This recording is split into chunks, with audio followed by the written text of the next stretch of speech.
এই পাপ দেহ গুরু পদে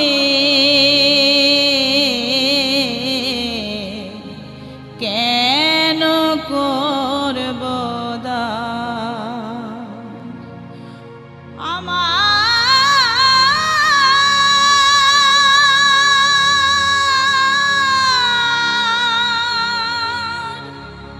আমার দিবার মতো এক বস্তু আছে, নাও যদি করি সম্প